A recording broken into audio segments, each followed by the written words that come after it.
नमस्कार, मैं हूं संजय शर्मा। आप देख रहे हैं 4 PM न्यूज नेटवर्क। जैसे ही रिजल्ट आया, सब पूछने लगे कि राजीव नारायण शर्मा जी कहाँ हैं।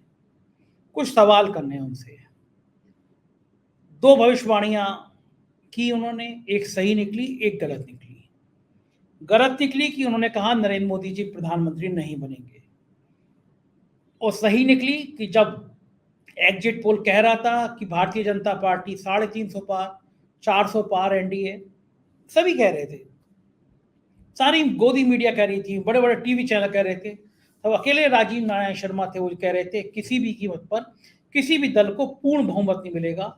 एक ऐसी लोकसभा मिलेगी जिसमें किसी एक पार्टी को बहुमत नहीं मिलेगा। मतलब सब लोग हवा में उड़ा रहे थे। तो दो भविष्यवाणियां थी, एक सही एक गलत। सब लोग जानना चाह रहे थे कि आखिर एक भविष्यवाणी भी गलत कैसी हुई।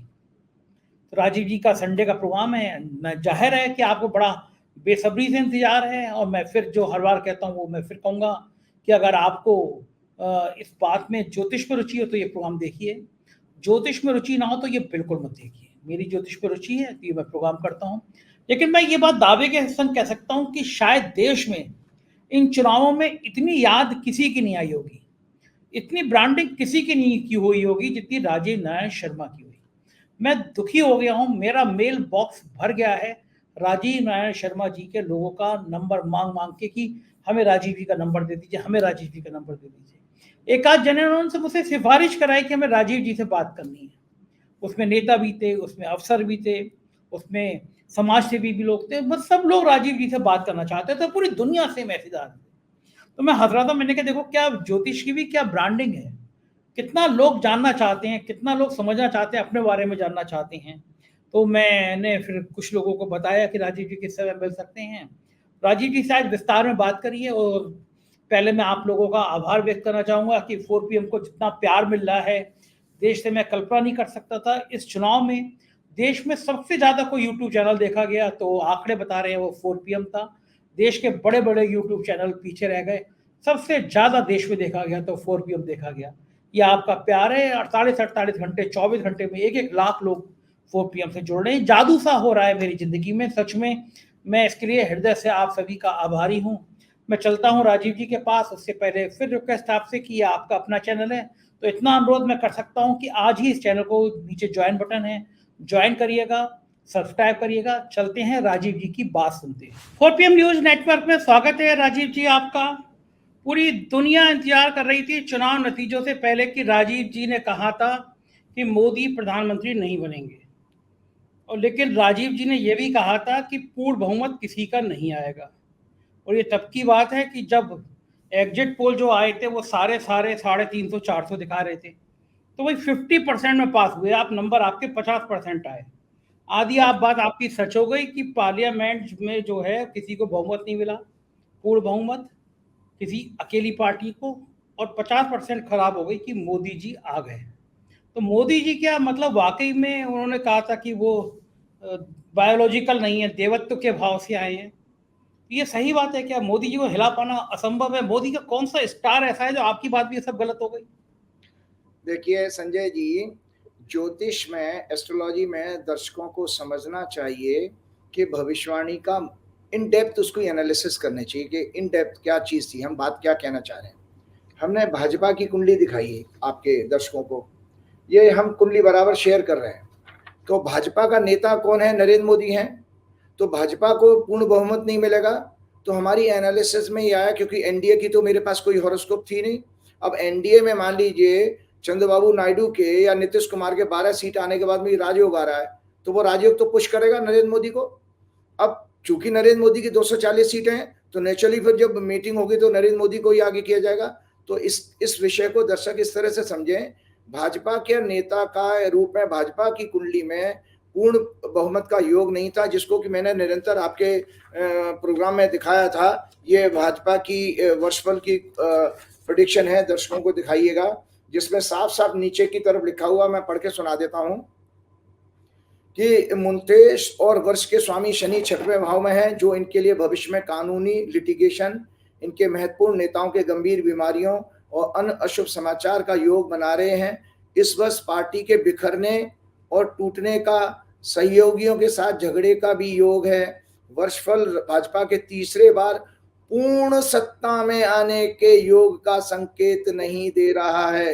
इनकी विदेशों में छवि और बिगड़ेगी, जनता का इनसे मोह भंग होगा। मोह भंग कितना हुआ उस सिलसिलेवार आंकड़े भी ये अभी मैं आपने दूंगा। 5, ये मुझे यहाँ तक याद आ रहा है, ये 5 अप्रैल के प्रोग्राम में कहा था आपने। 5 अप्रैल के प्रोग्राम, और ये 5 अप्रैल वर्षफल के प्रोग्राम में आपने कहा था कि पूर्ण बहुमत में नहीं आने का योग है। हाँ, तो ये देखिए दर्शक देख लें, ये भाजपा की 6 अप्रैल 2024 की कुंडली है, एनुअल हॉरोस्कोप। तो जब हमने एनुअल हॉरोस्कोप में बता ही दिया, और इससे ज्यादा एक्यूरेट प्रेडिक्शन क्या होगी, आपको एक बहुत अच्छी जानकारी दर्शकों के साथ शेयर करता हूं। हम जब 2005 में मैंने आचार्य का कोर्स पूरा किया था, तो मेरे साथ क्लास में एक आईपीएस ऑफिसर पढ़ते थे, और वो आईपीएस ऑफिसर इतने वीवीआईपी बने, दर्शक आराम से नाम नहीं लूंगा मैं उनका, आपके जो संजय मिश्रा ईडी के डायरेक्टर थे, इस वाले ईडी डायरेक्टर से पहले संजय मिश्रा, उनसे पहले ईडी के डायरेक्टर वही थे 2019 तक। तो वो ईडी के डायरेक्टर जो थे, उनका मेरे पास फोन आया, और वो इस समय मेरे साथ उन्होंने आचार्य का कोर्स किया था ज्योतिष का, और अभी वो भारतीय विद्या भवन में ज्योतिष पढ़ा भी रहे हैं। तो उन्होंने मुझे परसों 2-3 दिन पहले बधाई दी, स्पेशली व्हाट्सएप पर, कि राजीव यार आपने कमाल कर दिया यार, ये ऐसी भविष्यवाणी कैसे करी, पूरे इंस्टीट्यूट के टीचर की भविष्यवाणी गलत, हिंदुस्तान के सारे जोशियों की भविष्यवाणी गलत, सबके सब 300 पार, और मोदी जी को 400 सीटें दिलवा रहे थे। मैं मोदी जी की कुंडली का, मैं वो कह रहे कि यार क्या एक्यूरेट प्रेडिक्शन है, कि आपने कहा कोई हंग आएगी, तो ये हंग ही आई। तो अब इसलिए दर्शक ये माने कि हमारे जब ये जैसे एक परिवार में पिता माता और बच्चे हैं, तो उसमें सबका भाग्य होता है। अगर परिवार का पूरे सारे ग्रहों, सबके लोगों के ग्रह खराब हो जाएंगे तो परिवार डूबेगा।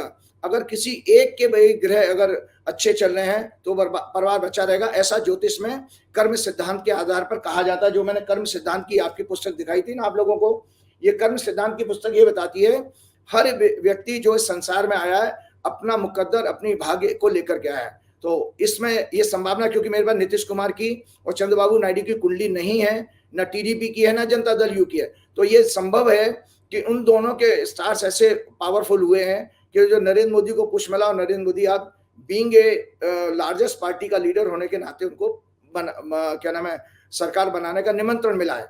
एक और चीज मैं आपको बता देता हूँ इसी प्रोग्राम में जाते जाते, कि भाई दर्शक इस चीज को देखें कि नरेंद्र मोदी की सफलता किस तरह की है। जो मेरी भविष्यवाणी है उसको इस रूप में देखिए। नरेंद्र मोदी का राजनीतिक कैरियर 2001 में शुरू होता है संजय जी, और उस समय से लेके उन्होंने जितने चुनाव लड़े हैं उनको कभी भी हंग रिजल्ट नहीं आया, उनको हमेशा मेजॉरिटी मिली है। तो एक व्यक्ति जिसने वर्टिकल पूरा रॉकेट की तरह चढ़ता चला गया, पहली बार उसको ऐसा धक्का लगा कि आज वो और उनको गठबंधन की राजनीति का अनुभव बिल्कुल नहीं है, क्योंकि उन्होंने कभी देखी नहीं भाई, उनको कभी आया ही नहीं, उनके पास कभी क्या ना इस तरह का मैंडेट मिला ही नहीं उनको।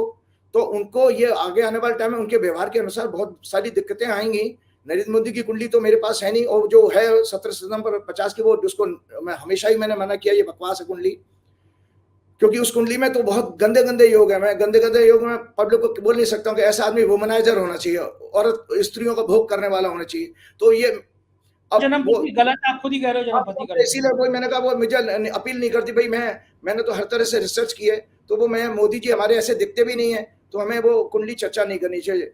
तो मैं आपको बता रहा हूँ नरेंद्र मोदी जी ने जो वर्टिकल राइज देखा 2001 से, पहली बार उनकी जिंदगी में आज 23 वर्ष के बाद ऐसा मौका आया कि जहां पर उनकी सरकार आज उनको कटोरा लेके खड़ा होना पड़ा।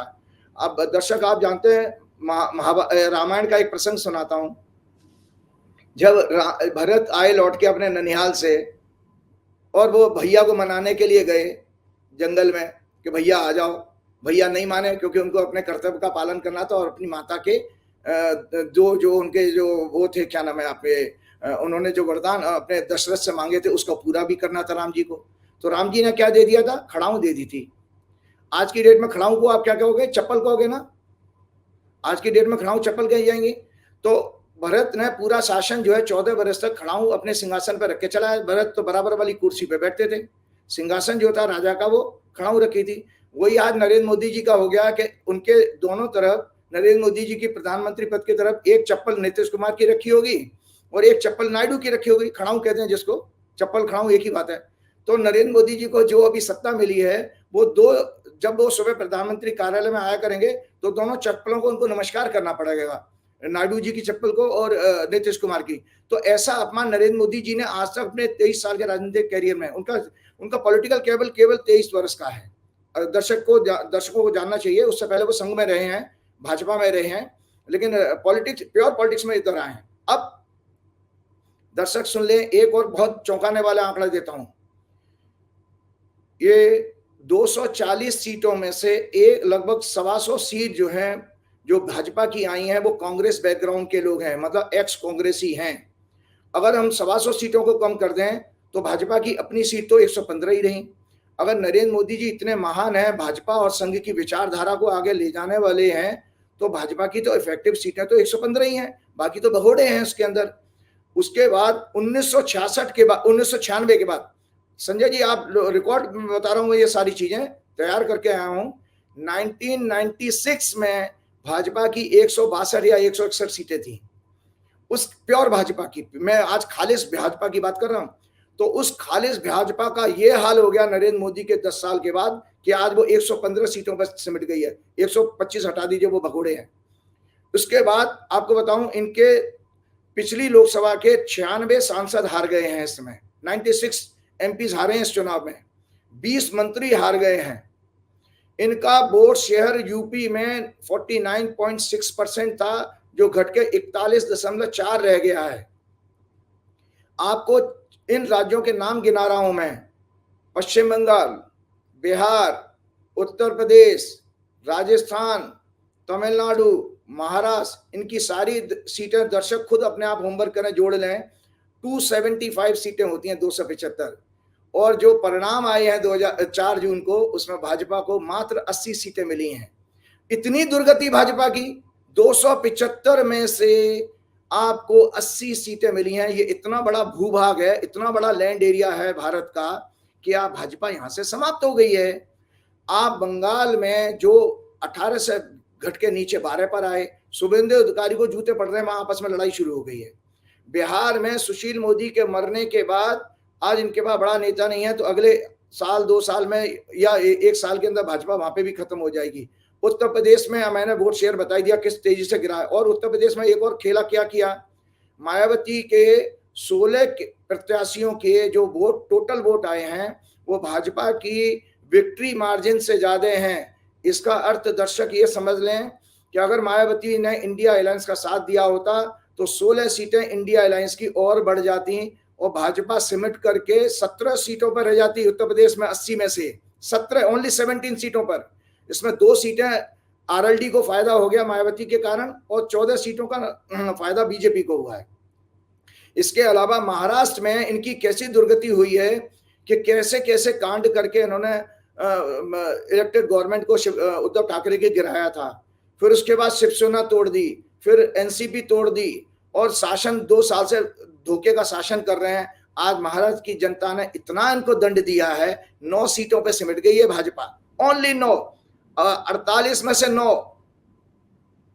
तो 9 सीटों पर ये तुमको दंड है, इसीलिए वो फडणवीस को इतना ह्यूमिलेशन लगा, वो इस्तीफा देने की बात करने लगा। अभी आज मैं फडणवीस की भी कुंडली डिस्कस करना चाहूंगा, दर्शकों को बताऊंगा कि इसके जीवन में दोबारा मुख्यमंत्री बनने का कोई योग ही नहीं है। ये सारे कपड़े उतार के पीपल पे 12 साल उल्टा लटक जाए तब भी ये जीवन में कभी चीफ मिनिस्टर नहीं बन पाएगा। तो भाजपा का महाराष्ट्र में कोई नेता नहीं है। गडकरी की मैंने कुंडली आपको पहले ही बता दी थी कि गडकरी की कुंडली में राजयोग नहीं है, इसलिए गडकरी प्रधानमंत्री नहीं बन सकते। पिछले प्रोग्राम में मैंने कहा था संजय जी। तो महाराष्ट्र में गडकरी के बाद एकमात्र नेता था कोई भाजपा का, तो फडणवीस था। फडणवीस के गृह योग और फडणवीस का लोकसभा में प्रदर्शन भाजपा का सत्यानाश करने जा रहा है महाराष्ट्र के अंदर भी। और राजस्थान में भी किस तरह से तेजी से देखो, उनकी 25 में से उन्होंने 11 सीटें हारी हैं शायद, जहां तक मेरा अनुमान है। तमिलनाडु में इनको जो है भी आपको पता ही है। तो जब मैं ये देख रहा हूं कि इतना खराब परफॉर्मेंस 1996 के बाद प्योर भाजपा के 115 सांसद या 120 सांसद आए हैं, तो उसको भैया आप ये नहीं मानोगे कि नरेंद्र मोदी जी के लिए इससे बड़ा जीवन में अपमानजनक जो हार नहीं हो सकती है। ये आपको तो जब मुझे तो ये लग रहा था कि मैं किसी ज्योतिषी से नहीं, किसी विपक्ष के नेता से बात कर रहा हूँ। भारतीय जनता पार्टी से इतने गुस्से में क्यों रहते हो आप? नहीं नहीं नहीं, गुस्से में नहीं ले रहा हूं। देखिए ऐसा है कि दर्शकों को ये पता नहीं है, एस्ट्रोलॉजर के बारे में ये कहा गया है कि जिस ज्योतिषी के अंदर उआ पो पट्टू नहीं है, अपनी बात को, अपनी भविष्यवाणी को इंटरप्रिटेट करने की लॉजिकली और रीजनिंग के साथ नहीं अगर वो बता सकता तो अच्छा ज्योतिषी नहीं हो सकता है। भगवान ने मेरे अंदर वो गुण दिया क्योंकि मेरी कुंडली में बहुत अच्छा योग है हनुमान जी की कृपा से। अच्छा मुझे बताइए, आपने कहा कि मोदी जी प्रधानमंत्री नहीं बनेंगे, पक्का नहीं बनेंगे, ये योग है। अब वो किसी के बड़े योग से बन गए, वो चंद्रबाबू नायडू के बन गए, वो नीतीश के बन गए, लेकिन बन गए ना, तो इसका मतलब उनकी उनकी उनके जो स्टार्स हैं वो ये बता रहे हैं ना कि वो प्रधानमंत्री बने, तो अब तो वो बने रहेंगे 5 साल तक, होने क्या समस्या है। बिल्कुल बिल्कुल, मैं अभी अब वो भी आपके बात शेयर करने वाला हूं कि वो भी मैं दिखाने वाला हूं कि भाई उनके पार्टी तोड़ेंगे नायडू की और नीतीश की, बने रहेंगे। बिल्कुल बिल्कुल, बहुत अच्छी बात आपने कही। एक दर्शकों को इस बीच में छोटी सी प्रेडिक्शन और शेयर करता हूं।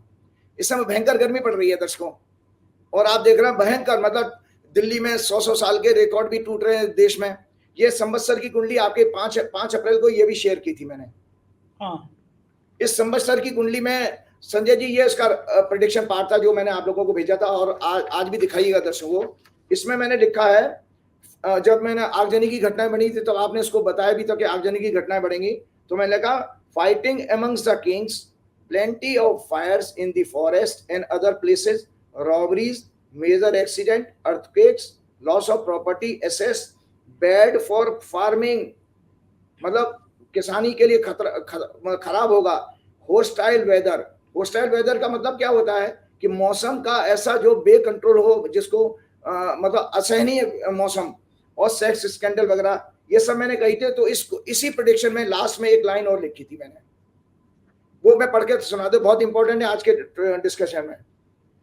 चुनाव आयोग की भूमिका पर प्रश्न चिन्ह लगेगा, level playing field and free and fair election के लिए। ये मैंने पिछली बार भी कहा था। तो आपको बताता हूँ कि जो परिणाम आए हैं, और जिस समय जब ये मंगल ने राशि बदली थी, उससे पहले मंगल मीन राशि में राहु के साथ था, जब आपके 2 या 3 चरण के चुनाव हुए हैं, 3 चरण के चुनाव था। आने वाले टाइम में कुछ इलेक्शन के परिणामों को सुप्रीम कोर्ट में और इलेक्शन कमीशन में जो है चैलेंज किया जाएगा। आज दर्शकों मैं आपको बता रहा हूं कि जो सीटें भाजपा की आई हैं, इसमें कुछ सीटों के परिणाम जो है आने वाले समय में ग्रह योग के कारण लिटिगेशन में फंसेंगे। तो ये तो हो गया हमारे इस बात का। अब मैं आपको इस प्रश्न का जवाब देता हूं जो आपने कहा था। पहली बात मैं बता देता हूं कि जो ओथ वाली बात करी है, मैं बहुत अच्छी कुंडली लेकर के आया हूं आज, कि आज के दिन हमारा जब प्रोग्राम सुबह है, लेकिन हमारा शाम के टाइम में आज मोदी जी ओथ लेने जा रहे हैं, और वो ओथ का समय जो मीडिया में आया है वो 7:15 पर आया है शाम के, और उसका ये कुंडली है, ये आपकी वृश्चिक लगन की कुंडली बनी है। 7:15 पर दर्शक देख रहे हैं, और ये उसका नीचे का राइट अप है। आप दिखा दीजिएगा, जब पूरी कुंडली दिखाएंगे तो उसको दिखाइएगा। ये कुंडली 9 जून 2024 की संडे का दिन 7:15 पे मैंने उसका हेडिंग दिया है मोदी 30 गवर्नमेंट। ये वृश्चिक लगन की कुंडली बनी है। 5वें घर में राहु है, 6वें घर में मंगल है, बृहस्पति, शुक्र, बुध और सूर्य 7वें घर में, और 9वें घर में चंद्रमा है, और 11वें भाव में केतु है। तो इस कुंडली का सबसे बड़ी खराब बात क्या है, वैसे तो ज्योतिष के जो फंडामेंटल है उसको बताने से पहले मैं आज आपको एक किताब दिखाना चाह रहा हूं, दर्शक देख लें। ये मुहूर्त चिंतामणि है, मुहूर्त चिंतामणि। ये किताब वो किताब है जिसमें राजा के राज्याभिषेक के सिद्धांत दिए हुए हैं, प्रिंसिपल, क्या क्या नियम का पालन होना चाहिए जब राजा कहीं किसी भी देश में, आज की डेट में प्रधानमंत्री होता है, वो ओथ लेता है, तो उसके फंडामेंटल प्रिंसिपल दिए हुए हैं। तो कल का प्रिंसिपल इस पुस्तक के अनुसार मोदी जी का जो कल का शपथ ग्रहण है वो अशुभ काल में हो रहा है, अशुभ काल में हो रहा है, क्योंकि इसका ये मेरे सिद्धांत मैंने नोट किए हुए हैं इसी पुस्तक से। तो उसे ये सिद्धांत कहते हैं, सूर्यास्त के बाद राज्याभिषेक नहीं होना चाहिए, ओथ नहीं, राज्याभिषेक की अंग्रेजी है ओथ। सूर्यास्त के बाद राज्याभिषेक नहीं होना चाहिए। शास्त्रों के अनुसार राजा की तुलना सौर मंडल के राजा सूर्य से की जाती है। सूर्य उत्तरायण हो, गुरु शुक्र सूर्य लग्नेश मंगल चंद्र और वर्तमान दशा का स्वामी, राशि का स्वामी बलवान होना चाहिए, सिद्धांत है। तो इसमें इस जो कुंडली मैंने अभी दिखाई थी ओद की, इस कुंडली में लगन के ऊपर, पहली बात आपको भी शायद थोड़ी सी जानकारी हो चुकी होगी, ज्योतिष में 3 घर जो है कष्ट के माने गए हैं, 6, 8, 12। ये अगर इनका कहीं भी प्रभाव हो जाए वह बैंड बजेगा उस फील्ड से संबंधित, उस हाउस से संबंधित। तो इस कुंडली में जो मोदी जी जिसमें शपथ लेने जा रहे हैं, लगन पर 6 लॉर्ड की, मतलब 6वें घर के स्वामी की, 8वें घर के स्वामी की और 12वें घर के स्वामी की दृष्टि है, प्लस 6वें घर में मंगल जो शनि से तीसरी दृष्टि से पीड़ित हो रहा है, उसकी दृष्टि चलेगी। 6वां घर होता है झगड़े का। इसका अर्थ है कि जूतम पेजार शुरू होगी सहयोगी दलों में, और सरकार के ऊपर मंत्रिमंडल के गठन से लेकर के कई विषयों पर झगड़े होंगे, सरकार की पॉलिसी से संबंधित झगड़े होंगे, और सरकार का एरोगेंस जो है वो आपके सहयोगी दलों को, जो गठबंधन के साथी हैं, उनको पसंद नहीं आएगा, जिसके कारण ये सरकार अपना कार्यकाल पूरा नहीं कर पाएगी। जो कि मैंने वर्षफल की कुंडली आपको दिखाई है, जिसका का पीरियड 5 अप्रैल 2025 तक है। तो दर्शक मेरे बारे में ये जान सकते हैं कि ये खराब समय मैं कब तक देख रहा हूं। ये खराब समय चलेगा 5 अप्रैल 2025 से, आज से शुरू होकर के। तो इसमें और भी कहा गया है, सिद्धांत ये दिए गए हैं कि हमेशा लगन पीड़ित नहीं होना चाहिए, लेकिन इस कुंडली में लग्न और लग्नेश दोनों पीड़ित हैं, प्लस चंद्रमा भी भाग्येश है, भाग्य के स्थान में है, लेकिन वो मंगल से पीड़ित हो रहा है। और इसमें क्या, इस कुंडली में क्या कमी है जो मैंने आपको दिखाई। 5वां घर होता है बुद्धि का, मंत्रणा का, बुद्धि मंत्रणा, और आपका सदाचार, आपकी प्योरिटी ऑफ इंटेलेक्ट। ये उसमें राहु का होने का अर्थ ये होता है संजय जी कि इस कुंडली के अनुसार जो है धोखेधड़ी के बाद और फोन टेपिंग की घटना के कारण भी जो है सहयोगी नाराज होंगे। इस कुंडली में मैं आपको बहुत एक अच्छी चीज बताता हूं, इसके अंदर एक भाजपा की कुंडली मैं पढ़ के सुनाता हूं। भाजपा की कुंडली, उनका वर्षफल और मोदी 30 की कुंडली स्पष्ट संकेत देती है कि ये गठबंधन का धर्म नहीं निभा पाएंगे, क्योंकि मोदी जी को आदत भी नहीं है गठबंधन की, क्योंकि उन्होंने कभी देखा ही नहीं ना। अपने सहयोगियों के साथ छल कपट के द्वारा उनके सांसदों को अपनी पार्टी में मिलाकर अपनी स्थिति मजबूत करने का अवश्य ये प्रयास करेंगे।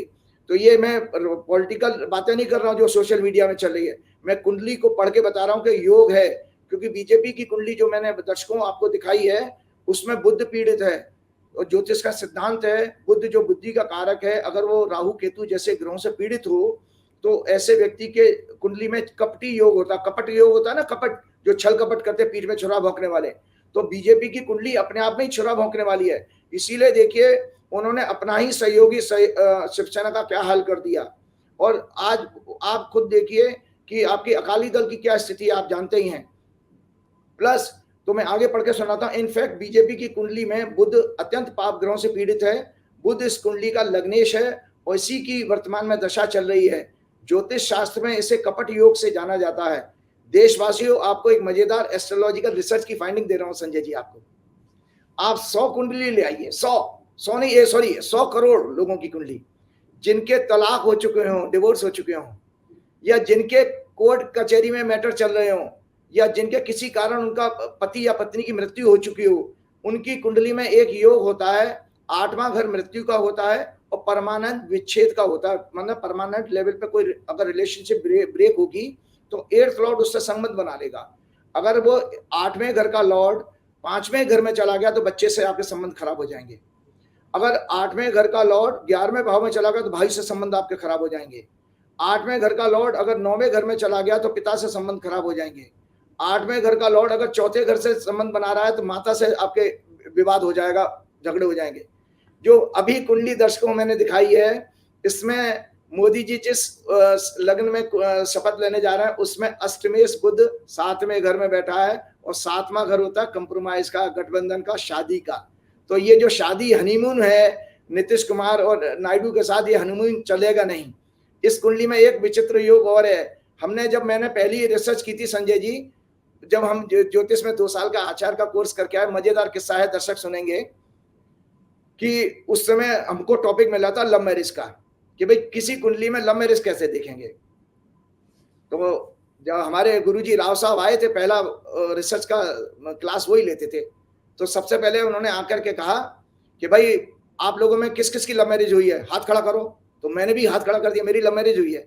मैं ब्राह्मण हूँ, मेरी बीवी पंजाबी है दिल्ली की, तो मैंने हाथ खड़ा कर दिया। तो राव साहब ने सबसे पहले मुझे बुलाया, आइए ब्लैक बोर्ड पे अपनी कुंडली लगाइए। तो मैंने अपनी कुंडली लगा करके बताया कि देखो। तो राव साहब ने कहा देखिए इनकी कुंडली में 5वें घर का संबंध और 7वें घर का संबंध आ रहा है, इसीलिए इन्होंने प्रेम विवाह किया। तो दर्शकों मजेदार बात यह है कि जो नरेंद्र मोदी जिस योग में शपथ ले रहे हैं उसमें 5वें घर का स्वामी बृहस्पति 7वें घर में बैठा है, तो ये लव मैरिज है। अब लव मैरिज किस लिए हुई है उसका एक लॉजिक और दे देता हूं। 8 के बाद दूसरे भाव की राशि 9 नंबर बनती है धनु, धनु होती है धन। तो ये पैसे के कारण प्रेम हुआ है, प्रेम विवाह जो हो रहा है इसमें धन आया है, धन और कुछ मजे लेने की बातें आ रही हैं। इस कुंडली में एक और बात खराब है जो भारत की कुंडली को मैं बता देता हूं। ये भारत की कुंडली है दर्शकों, ये देख लो, भारत की कुंडली का वृषभ लगन है, इसका स्वामी शुक्र होता है और शुक्र इसमें वर्तमान में अस्त चल रहे हैं। मैंने अपने पर्सनल कुछ नजदीकी लोगों को बताया था कि जब मैं बता रहा था कि इंडिया अलायंस की सरकार बन सकती है, तो मैंने एक बात दबी जबान से कही थी, अगर इंडिया अलायंस की सरकार बनेगी तो ये सरकार चल नहीं पाएगी। क्यों? क्योंकि लग्नेश इस समय और बुध और क्या नाम है, बृहस्पति और शुक्र अस्त चल रहे हैं। जब परिणाम आया है ना आपका 4 जून को, उस समय बृहस्पति अस्त थे, 6 को उदय हुए हैं, लेकिन बच्चा तो पैदा हो गया ना भाई। 4 जून को बच्चा तो आ गया, बच्चा 2 दिन का हो गया जब बृहस्पति उदय हुए हैं, लेकिन बृहस्पति के कमजोर होने का प्रभाव उसके ऊपर आ चुका है। दूसरा शुक्र इसको, जिसको कि हमारे आम भाषा में पंडित लोग कहते हैं तारा डूबा हुआ है, तो शुक्र इस समय अस्त है जो 19 जुलाई को उदय होंगे। तो इसका अर्थ यह है भारत की कुंडली में जो सरकार बनने जा रही है अस्त शुक्र के प्रभाव में बन रही है। इसका मतलब है कमजोर सरकार होगी, जिसका कि भविष्य, जिसकी की आयु कम होगी। ये मैंने एक सिद्धांत और आपको बता दिया। तो पहले तो मैंने बताया कि ये गठबंधन हुआ किसी वेस्टेड इंटरेस्ट के कारण, पैसे के कारण। अच्छा, एक इस कुंडली में एक और बहुत विचित्र योग है, मैं आपको बता रहा हूं, जो मैंने कुंडली आपको दिखाई है कि इस कुंडली में सबसे बड़ा खतरनाक क्या चीज आ रही है भैया संजय जी, सुन लीजिए दर्शक लोग। 10वें घर का लॉर्ड सूर्य, 7वें घर का लॉर्ड और 12वें घर के लॉर्ड शुक्र के साथ क्लोज डिग्री में है, प्लेनेटरी वॉर कहते हैं इसको। They are in close degree with lagna. देश में विदेशी निवेशकों के द्वारा, ध्यान से दोबारा रिपीट कर रहा हूं, देश में विदेशी निवेशक, विदेशी भाव देखा जाता 12वें घर से, तो 12वें घर का स्वामी शुक्र हो गया और सेकंड लॉर्ड गुरु भी बैठा है वहां पे। 5वें घर से मैंने आपके पिछले प्रोग्राम में बताया था शेयर मार्केट देखते हैं, और 8वें घर से स्पेकुलेशन देखते हैं। तो 5वें घर का स्वामी भी जो है इसमें बृहस्पति बैठा है और 8वें घर का स्वामी भी 7वें भाव में बैठा है बुध। तो मैं इसमें भविष्यवाणी कर रहा हूं आज, देश में विदेशी निवेशकों के द्वारा बहुत बड़े शेयर मार्केट का पर्दाफाश, जिसमें गठबंधन के लोगों को भी भ्रष्टाचार के इस पैसे से खरीदने का संकेत आ रहा है। मतलब शेयर बाजार का बहुत बड़ा स्कैंडल इसमें एक्सपोज होगा, जो अभी 2 दिन 3 दिन पहले, 1 हफ्ते पहले हुआ है। 30 लाख करोड़ का मतलब हेरफेर हो गया। ये केस जो है अल्टीमेटली संसद को चलने नहीं देगा और इसमें सुप्रीम कोर्ट तक मैटर जाएगा, जो सरकार के लिए किसी तरह का लिटिगेशन का संकट दिखा रहा है। पहले ही मैंने कहा कि 6वें घर का लॉर्ड, जो दर्शक देख लें, मंगल 6वें भाव से शनि से पीड़ित होकर के लगन को दृष्टि दे रहा है। इसका अर्थ यह हुआ कि सरकार कानूनी पचड़ों में फंसने जा रही है। मतलब पैदा होने से पहले इस सरकार की विचित्रता यह है कि कहते हैं ना, सिर मुड़ाते ओले पड़े।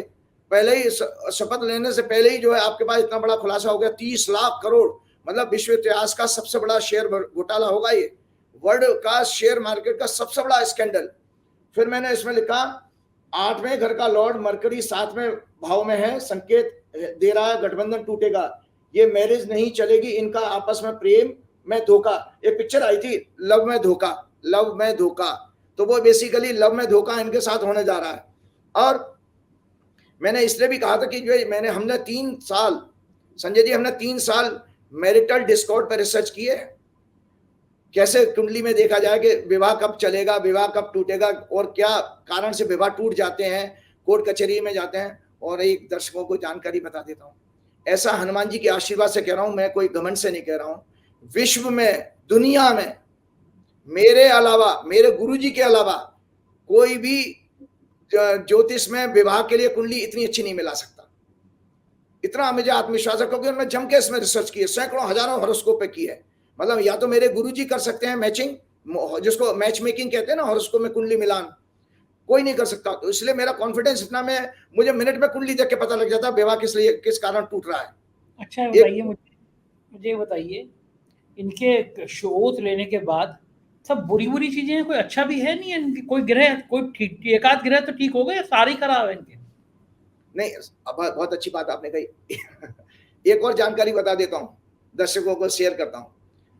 3-4 दिन पहले से मेरी बात, मैंने आपको पहले कहा था संघ के लोग, भाजपा के लोग मेरे संपर्क में हैं, वो चाहते थे कि संघ में जबरदस्ती। आपने मुरली मनोहर जोशी का नाम ले दिया, मोदी जी उनके घर पहुंच गए। हाँ, वो तो आशीर्वाद लेना, इसीलिए पहुंच गए, डर के मारा कि जोशी जी नाराज ना हो जाए। जोशी जी किसी से डरते नहीं है। और सुनिए कि संघ में जबरदस्त घमासान हुआ है, ये मेरे पास पक्की रिपोर्ट है। और इसमें 3-4 लोगों ने, जो मोदी जी ने जिनको पैसे से खरीद रखा है, वो एक तो कोई दक्षिण भारत के हैं, मैं नाम नहीं लूंगा किसी के, सो 2-3 लोगों ने इनके लिए बैटिंग की। इनकी कुर्सी ऑलमोस्ट चली गई थी, फिर बाद में इस बात पर रजामंदी हुई है कि इनको 1 साल मौका दिया जाए, 75 के हो जाएंगे तो उनको हम पिछवाड़े पे लात मार के भगा देंगे। तो ये ये तैयारी हुई, संघ में इस बात की रजामंदी हुई है कि 1 साल बाद हम इनको thank you very much, thank you Tata कर दें, thank you very much Tata कर देंगे। क्योंकि वो 3 लोगों ने, वो 3 लोग धन के कारण और किसी जो सुख के कारण, जैसे जेट पर सिक्योरिटी दे दो या और कोई घोड़ा गाड़ी बंगला दे दो, इसके कारण वो वेस्टेज इंटरेस्ट हैं। मैंने आपको पहले ही कहा था कि जो देश में आज हुआ है उसकी पूरी की पूरी जिम्मेदारी आरएसएस की भी है, क्योंकि आरएसएस ने अपने स्वदेशी जागरण मंच का अपना जो आइडियोलॉजी है उसको छोड़ा, मजदूर किसान संघ के कल्याण की, आदिवासियों की, महिलाओं के कल्याण की सारी स्कीमों को ताक पे रख दिया मोदी को अंधा फेवर करने के लिए। जिसका कारण ये, जो जितने राज्य मैंने आपको बताए हैं संजय जी, आज आरएसएस के लिए प्रश्न चल रहा है, इनकी शाखाएं नहीं चल पाएंगी क्योंकि लोगों में इतना नाराजगी हो चुकी है। और मैंने आपको बताया, एक और टोटल जो वोट आया है 2004 जून को रिजल्ट में, भाजपा को ग्रामीण वोट जो है काफी मात्रा में गिर गया है, केवल अर्बन वोट 2019 से थोड़ा सा प्लस गया है। इसका मतलब है अर्बन लोग जो मिडिल क्लास होते हैं वो अभी भी अंधभक्ति में लगे पड़े हैं। अन्यथा भाजपा का गांव और गरीबों में मोह भंग हो चुका है, जो कि मैंने अपनी वर्षफल की कुंडली दिखाई थी, मैंने उसमें लास्ट में लाइन लिखी है, जनता का मोह भंग होगा, तो उनका मोह भंग हो चुका है। तो ये एक कुंडली और मैं आज चर्चा करने जा रहा हूं दर्शकों, ये है भैया देवेंद्र फडणवीस की कुंडली। दर्शक देख ले, देवेंद्र फडणवीस की ये कुंडली है। खाली खाली है, फिर वो लाइन खींची नहीं है आपने, एक लाइन खींची है। हाँ, तो वो दिखा दिया मैंने, वो लाइन खींचे, दशा इनकी ऐसी चली है। फडणवीस का जन्म 22 जुलाई 1970 को हुआ था, बुधवार का दिन था, 6:09, नागपुर का जन्म है। कर्क लगन की कुंडली है, लगन में सूर्य, मंगल और बुध हैं। वाणी के घर में द्वितीय भाव में केतु और शुक्र हैं, और 8वें घर में चंद्रमा और राहु हैं। चौथे घर में बृहस्पति हैं, और 10वें घर में नीच का शनि है। दुर्भाग्य यह है इस व्यक्ति की 8वें घर से संबंधित केतु की दशा चल रही है। केतु में चंद्र चल रहा है जो 8वें भाव से संबंध बना रहा है। इसीलिए इस व्यक्ति को इतना अपमान हुआ कि ये मात्र भाजपा का इसने पूरा सुपड़ा साफ करा दिया महाराष्ट्र के इस इलेक्शन में। और यह महाराष्ट्र का जो राज्य का चुनाव होगा, इसमें लही सही लुटिया जो है महाराष्ट्र में ये डुबा देगा, क्योंकि इसके खुद के ग्रह बहुत अच्छे नहीं है। और केतु की दशा के बाद, इसके बाद मैं आपको बताऊं, केतु की दशा इनकी देवेंद्र फडणवीस की 2029 तक चलेगी। तो 2029 तक देवेंद्र फडणवीस की कुंडली में, और आपको बताऊं केतु के बाद में इनकी केतु चंद्र के बाद केतु मंगल की दशा आएगी, जो सदाष्टक योग बना रहे हैं। 6-8 की एक्सेस है, सबसे खराब एक्सेस मानी जाती है। इसका अर्थ ये हुआ कि देवेंद्र फडणवीस का राजनीतिक कैरियर का अंत होने जा रहा है। तो भाजपा के पास नितिन गडकरी के अलावा अब देवेंद्र फडणवीस ही एकमात्र ऐसे बड़े नेता थे महाराष्ट्र में जो इनके लिए अब फ्यूचर इनका बिल्कुल खतरे में है। मैं आपको बताता हूं कि देखिए दरअसल ये सब क्यों हुआ है, एक चीज हमें दरअसल एक और बहुत चौंकाने वाली बात बताता हूं। गीता में भगवान ने पिछले प्रोग्राम में गीता में बताया, गीता का श्लोक मैंने बताया था कि भगवान कहते हैं काम, क्रोध, लोभ, हे अर्जुन, ये मनुष्य के सबसे बड़े शत्रु हैं, ये नरक के द्वार हैं जो तुम्हारा पतन कराते हैं। आज 3-4 नाम मैं लेने जा रहा हूं कि उनका पतन कैसे हुआ। दर्शक इसको ध्यान से सुने। 2010 से जब नरेंद्र मोदी जी सत्ता में आए तो उन्होंने जितने अपराध किए संसद नहीं चलने दी, चोर दरवाजे से ऑर्डिनेंस ला करके राज्यसभा से इधर उधर से मेजोरिटी मैनेज करके उन्होंने बिल पास कराए हैं। तो उनके उस कुकर्म में, उनके मोदी जी के उस कुकर्म में 3-4 लोगों ने हमेशा साथ दिया 10 साल से। वो एक थे पहले नवीन पटनायक बीजू जनता दल के, दूसरे थे जगन रेड्डी, मायावती ने भी दिया है कभी कभी, और आपके केसीआर। आप देखिए गीता में भगवान कहते हैं किस तरह मोदी के 10 सालों में देश की जनता के साथ अन्याय करने में, अनेक ऑर्डिनेंस लाने में चोर दरवाजे से जिन नेताओं ने साथ दिया, मायावती, नवीन पटनायक, जगन रेड्डी, केसीआर, आज काल ने उनको कैसा दंड दिया कि उनका राजनीतिक वजूद ही खत्म हो गया। मायावती की 0 सीटें, केसीआर की 0 सीटें, नवीन पटनायक के हाथ से उनकी 24 साल पुरानी सत्ता चली गई, और जगन रेड्डी भी सड़क पे आ गए, भिखारी बन गए। तो ये सब चीजें किस लिए हुए हैं? आज काल के द्वारा मैं चंद्रबाबू नायडू और नीतीश कुमार जी को भी बता रहा हूं कि नीतीश कुमार जी, मेरा कोई बीजेपी से द्वेष नहीं है, मेरा मोदी जी से भी कोई द्वेष नहीं है, अमित शाह से भी कोई द्वेष नहीं है। मैं तो बार बार बता रहा हूं कि उनके अंदर के राक्षस, जो बीजेपी के अंदर का भी राक्षस है, उसका बयान कर रहा हूं कि ये किसी के सगे नहीं है। ऐसा कोई पार्टी नहीं जिसको बीजेपी ने ठगा नहीं। ऐसा वो ठगू के लड्डू वाला कुछ है ना, कानपुर में कोई ठगू है, वो क्या कुछ कोई सगा नहीं जिसको हमने ठगा नहीं, जिसको हमने ठगा नहीं। तो ये नरेंद्र मोदी जी भी यही कहेंगे, ऐसा कोई सगा नहीं जिसको हमने ठगा नहीं। मोदी जी ने सबको ठगा है, अमित शाह ने सबको ठगा है। तो नायडू जी, आप और नीतीश कुमार ध्यान रखें, शिंदे, एकनाथ शिंदे, तुम भी ध्यान रखो, तुम्हारे 6 आदमी भी कभी तुम्हारी रस्सी खोल के ले जाएंगे। मोदी जी पहले ही कह चुके हैं भैंस खोल के ले जाएंगे, तो तुम्हारी सबकी भैंसें चोरी हो जाएंगी, तुम्हारे सबके मंगलसूत्र चोरी हो जाएंगे। वो कांग्रेस का, इंडिया अलायंस का तो नहीं कर पाए, वो गरीबों का मंगलसूत्र और भैंस तो नहीं चुरा पाए, लेकिन सहयोगी गठबंधन की पार्टियों के मंगलसूत्र और इनके भैंसें जरूर खोली जाएंगी। तो लिहाजा मेरा नटसेल में बता रहा हूं कि ये भाजपा की सत्ता जो जारी है, ये बहुत कमजोर सत्ता बनेगी। जो अच्छे ग्रह की बात की, इसमें एक ही चीज आती है, बृहस्पति की लगन पे दृष्टि है। तो इतना जरूर है कि क्रूरता इनके अंदर होगी, थोड़ा छद्म जो है रोल तो अदा करेंगे कि थोड़ा सा सॉफ्ट होने की आपकी वो दिखाएंगे, आपकी इमेज बनाएंगे गुडी गुडी। जैसे उन्होंने अपना भाषण दिया था ना जब वो पार्लियामेंट्री उसमें हॉल में, कि भाई सर्वपंथ संभाव वाली बात करी है कि हमारे लिए सारे धर्म बराबर हैं। आज उनकी मुंह से ये निकल रहा है, जबकि उन्होंने पूरा चुनाव हिंदू मुसलमान पर लड़ा था। तो खैर, मैं चलते चलते आपको बता रहा हूं कि मोदी जी की जो हार का कारण है, देखिए हार इसलिए है, आप ये मत मानिए वो प्रधानमंत्री पद उनको मिल रहा है, लेकिन किस कंडीशन में प्रधानमंत्री पद मिला है कि जिस व्यक्ति ने 2001 से कभी गठबंधन किया न हो, आज उसको 2 साथियों को साथ ऐसे ले, और देख भी रहे हैं मंच पे, आप देखे थे, उन्हें राजनाथ और अमित शाह को एक तरफ बैठा रखा था, गडकरी बाद में जमाइयां ले रहे थे सामने, और उनके सगे कौन बने हुए थे, गलवैया किसके साथ डाल रहे थे, नीतीश के साथ। मुंह फाड़ फाड़ के हंस रहे थे मोदी जी और चंद्रबाबू नायडू के साथ, क्योंकि उनको पता है कि इनकी वजह से तो उनको ऑक्सीजन आई है। ऑक्सीजन के 2 सिलेंडर हैं इनके, ये जो है मोदी जी के, नायडू और नीतीश कुमार। तो मोदी जी के हार का कारण यह है दर्शकों, मैंने आपको रामायण का एक प्रसंग सुनाया था विभीषण गीता का, कि जब राम जी ने से विभीषण ने कहा कि प्रभु आप तो नहीं जीत पाओगे, क्योंकि रावण के पास तो सारे तरह से सर्व साधन से सुसज्जित जो है, मतलब पूरी तरह से क्या नाम है, ऑल टाइप्स ऑफ मेटेरियलिस्टिक चीजों से वो रथ है, उसके बाद जीत कैसे पाओगे? तो भगवान का जवाब था कि मेरे पास धर्म का रथ है। तो आपको मैं बताऊं, किसी कोई पॉलिटिकल पार्टी नहीं जीती है इस चुनाव में, इस चुनाव में जनता जीती है, और जनता ने अपना मतादेश इतना बढ़िया दिया है कि बार बार मैं जनता को प्रणाम करता हूं कि आपने बहुत अच्छा काम किया। इस देश में लोकतंत्र के अंदर हमारी विश्वास को बढ़ा दिया। हालांकि इसमें चुनाव आयोग अभी भी दोषी है, जो उसको भगवान दंड देगा।